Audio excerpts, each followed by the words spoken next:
కాకా నమస్తే. నమస్తే. ఏం పేరు? సుందర్. సుందర్ భాయ్, ఏం చేస్తుంటారు? నేను ఆటో నడిపిస్తా. ఆటో నడిపిస్తావా? కొంచెం యంగ్ ఉన్నావుగా. ఎప్పటి నుండి చేస్తున్నావే? నేను 28 years అయిపోయింది. 28 సంవత్సరాలు ఇదేగా? ఇదే 20. ఎంత వస్తుంది రోజుకి? రోజుకి ఏమొస్తుంది, ఇక పొద్దు నుంచి సాయంత్రం వరకు కూర్చుంటున్నాము. ఖాళీ కూర్చున్నాం. 10 రూపాయలు అడిగేటోడు కూడా లేడు. నేను ఖాళీ స్కూల్ పిల్లల్ని కొడతా, సికింద్రాబాద్కి తీసుకొని వెళ్తా, 3 పిల్లల్ని తీసుకొని పోతా, తీసుకొని వస్తా, అంతే. గ్యాస్ పైసలు కూడా వెళ్తలేవు. గ్యాస్ రేట్ కూడా టూ మచ్ అయిపోయింది. 125 రూపాయలు కాడికి వెళ్ళి ఇప్పుడు 193 వచ్చింది. పెట్రోల్ రేట్ కూడా పెరిగింది, అంతా పెరిగింది. బిజినెస్ ఏం లేదు. ఫ్రీ బస్ అయిపోయినప్పటికి వెళ్ళి మొత్తానికి ఇది అయిపోయింది. కేసీఆర్ అన్న ఉండేటప్పుడు అంత ఇంత ఏదో 2 ముద్దలు తిన్నాము. 2 ముద్దలు తిన్నాము. ఓ పాల ప్యాకెట్, చక్కెర పైసలు ఖర్చుకి వెళ్తుండే. ఇప్పుడు ఆయనతో కూడా లేదు. ఇప్పుడు ఏమైంది, ఫ్రీ బస్ వలన బైకులు అయిపోయినాయి. ఓలా ర్యాపిడో బైకులు అయిపోయినాయి. సింగిల్ ప్యాసింజర్ అంతా అందులో కూర్చొని పోతున్నారు. తెలియదని కాదు, తక్కువ ఇస్తున్నాడు కదా అమౌంట్. అమౌంట్ చాలా తక్కువ ఇస్తున్నాడు. మాకు అదే ఆటో మీటర్ 20 రూపాయలు మీటర్ ఉంటే స్టేషన్కి 150 రూపాయలు వస్తుంది. ఆ ఓలా ఊబర్ ర్యాపిడోలో పోతే ఏంటి 110 రూపాయలు ఇస్తున్నాడు. మాకేం పడుతుంది పడతలు. Correct. Gas rate too much అయిపోయింది. ఎక్కడ ఉంటారు మీరు? నేను కాకతీయ నగర్లో ఉంటాను. మల్కాజ్గిరి నేరేడుమెట్. ఏంది మరి మల్కాజ్గిరి పరిస్థితి ఎట్లా ఉంది? ఇక్కడ మీ అభివృద్ధి విషయంలో కావచ్చు, ఇక్కడ పాలన ఎట్లా నడుస్తా ఉంది? పాలన పర్వాలే. మాకు బీఆర్ఎస్ ఉన్నాడు. ఎవరు?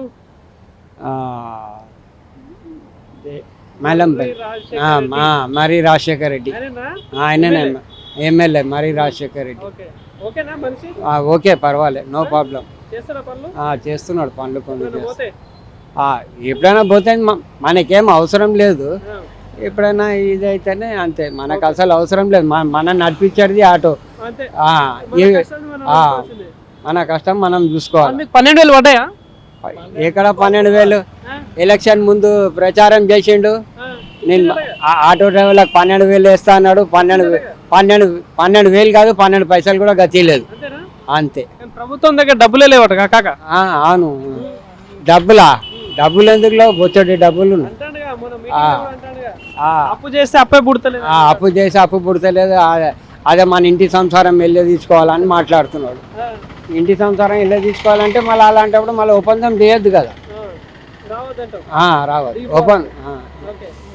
మరి. ఇప్పుడు జిహెచ్ఎంసీ మున్సిపల్ ఎలక్షన్స్ వస్తే ఎట్లుంటది ఇక్కడ మల్కాజ్గిరి? మల్కాజ్గిరినా ఈసారి పోటీ బాగానే ఉంటుంది. పోటీ కాంగ్రెస్ ఉంటుంది, బీఆర్ఎస్ ఉంటుంది, కొత్తగా బీజేపీ, కొత్తగా కవిత ఆంటీ వచ్చింది, జనసేన, మళ్ళీ టీడీపీ, జనసేన, బీజేపీ ఎట్లా పొత్తులో పోతుంది. ఎట్లుంటది వీళ్ళ పరిస్థితి? పొత్తులో పోతే కొన్ని సీట్లు అయితే కొట్టుకొని పోతుంది కంపల్సరీ. అధికారం వస్తుందా? అధికారం అయితే చెప్పలేం కానీ కొన్ని సీట్లు అయితే పోతాయి. ఎందుకంటే ఇదంతా టీడీపీ సీటే. ఇదంతా యాక్చువల్ ఈ ఏరియా అంతా రేవంత్ రెడ్డి ఎట్లా గెలిచిండు ఎంపీ ఎలక్షన్ లా, మొత్తం అంతా టీడీపీ ఓట్లతోటే గెలిచిండు. ఏం చేయలే. ఈటల రాజేందర్ ఉన్నాడు ఎంపీగా. ఈటల రాజేందర్ ఏడొస్తున్నాడు, అమాస పుణ్యానికి వస్తాడు, చేస్తాడు, కథం, అంతే. సో మరి ఎట్లుంటది అంటే నెక్స్ట్ ఎవరు గవర్నమెంట్ ఉంటే బాగుంటుంది? నెక్స్ట్ బీఆర్ఎస్ ఉంటే గవర్నమెంట్ బెనిఫిట్, అంతే. ఎందుకు బీజేపీకి అవకాశం ఇయ్యరా? బీజేపీకి అవకాశం అంటే బీజేపీకి ఎందుకంటే కేంద్రంలో ఉంది కదా. కేంద్రంలో ఉన్నది అభివృద్ధి అవుతుంది. ఇక్కడ కూడా వస్తే మంచిదే కానీ వేయాలి కదా ఓట్లు. కూటమితోటి వస్తే బీజేపీ ప్రభుత్వం రూలింగ్ చేస్తుంది కంపల్సరీ. అది అప్పుడు మీ ఆటోలకి ఏమో మంచిగా అవుతుందా మరి? ఏమో వాళ్ళ దయ. మేము ఇన్ని సంవత్సరాల నుంచి నడిపిస్తున్నాం కానీ మాకు ఆటో వాళ్ళకి దిగట్టుడు ఏ సీఎం లేడు ఇప్పుడు వరకు. సీఎం లేడు. 20 ఏళ్ళు అయిపోయింది మాకు మినిమం పెరిగి. 20 ఏళ్ళు అయిపోయింది మినిమం పెరిగి. ఇప్పుడు వరకు కథ అంతనే ఉన్నాయి. ₹1 కూడా పెంచింది. బస్తీ దవాఖానాలు, ఆ స్కూళ్ళ పరిస్థితి ఎట్లుంది ఇక్కడ గవర్నమెంట్ సంబంధించి? గవర్నమెంట్ స్కూల్ గురించి మంచిగా ఉంది, పర్వాలేదు, బాగానే ఉన్నాయి, పర్వాలేదు. ఓకే.